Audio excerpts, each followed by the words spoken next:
Dear children, welcome to the second podcast on History Chapter 10 India After Independence. In this chapter, we would trace the journey of the drafting of the Indian Constitution. Between December 1946 and November 1949, some 300 Indians had a series of meetings on the country's political future. The meetings of this Constituent Assembly were held in New Delhi, but the participants came from all over India and from different political parties. These discussions resulted in the framing of the Indian Constitution, which came into effect on 26 January 1950.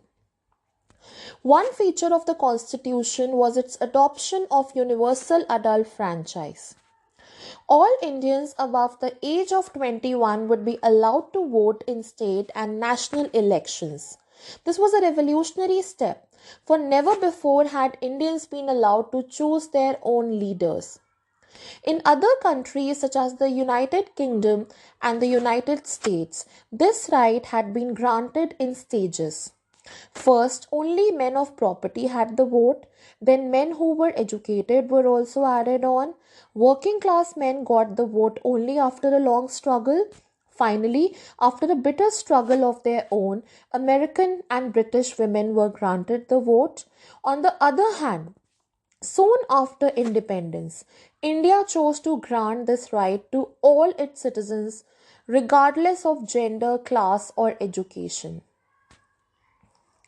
A second feature of the Constitution was that it guaranteed equality before the law to all citizens, regardless of their caste or religious affiliation. There were some Indians who wished that the political system of the new nation be based on Hindu ideals and that India itself be run as a Hindu state. They pointed to the example of Pakistan, a country created explicitly to protect and further the interests of a particular religious community, the Muslims. However, the Indian Prime Minister Jawaharlal Nehru was of the opinion that India could not and must not become a Hindu Pakistan. Besides Muslims, India also had large populations of Sikhs and Christians, as well as many Parsis and Jains. Under the new constitution, they would have the same rights as Hindus, the same opportunities when it came to seeking jobs in government or the private sector, the same rights before the law. A third feature of the Constitution was that it offered special privileges for the poorest and most disadvantaged Indians. The practice of untouchability, described as a slur and a blot on the fair name of India, was abolished. Hindu temples previously open to only the higher caste were thrown open to all, including the former untouchables.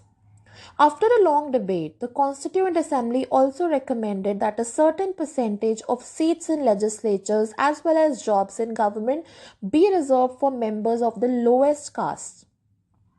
It had been argued by some that untouchable, or as they were now known, Harijan, candidates did not have good enough grades to get into the prestigious Indian administrative service. But as one member of the Constituent Assembly, H.J. Khandekar, argued, it was the upper caste who were responsible for the Harijans being unfit today. Along with the former untouchables, the Adivasis or scheduled tribes were also granted reservation in seats and jobs. Like the scheduled caste, these Indians too had been deprived and discriminated against. The tribals had been deprived of modern healthcare and education, while their lands and forests had been taken away by more powerful outsiders. The new privileges granted them by the Constitution were meant to make amends for this. The Constituent Assembly spent many days discussing the powers of the central government versus those of the state governments. Some members thought that the centre's interest should be foremost. Only a strong center, it was argued, would be in a position to think and plan for the well-being of the country as a whole. Other members felt that the provinces should have greater autonomy and freedom. A member from Mysore feared that under the present system, democracy is centered in Delhi and it is not allowed to work in the same sense and spirit in the rest of the country. A member from Madras insisted that the initial responsibility for the well being of the people of the provinces should rest with the provincial governments. The Constitution sought to balance these competing claims by providing three lists of subjects: a union list with subjects such as taxes, defense, and foreign affairs, which would be the exclusive responsibility of the centre; a state list of subjects such as education and health, which would be taken care of principally by the states; a concurrent list under which would come subjects such as forests and agriculture, in which the centre and the states would have joint responsibility. Another major debate in the Constituent Assembly concerned language. Many members believed that the English language should leave India with the British rulers. Its place, they argued, should be taken by Hindi. However, those who did not speak Hindi were of a different opinion. Speaking in the assembly, T.T. Krishnamachari conveyed a warning on behalf of people of the South, some of whom threatened to separate from India if Hindi was imposed on them. A compromise was finally arrived at, namely that while Hindi would be the official language of India, English would be used in the courts, the services, and communications between one state and another. Many Indians contributed to the framing of the Constitution, but perhaps the most important role was played by Dr. B.R. Ambedkar, who was chairman of the drafting committee and under whose supervision the document was finalized. In his final speech to the Constituent Assembly, Dr. Ambedkar pointed out that political democracy had to be accompanied by economic and social democracy.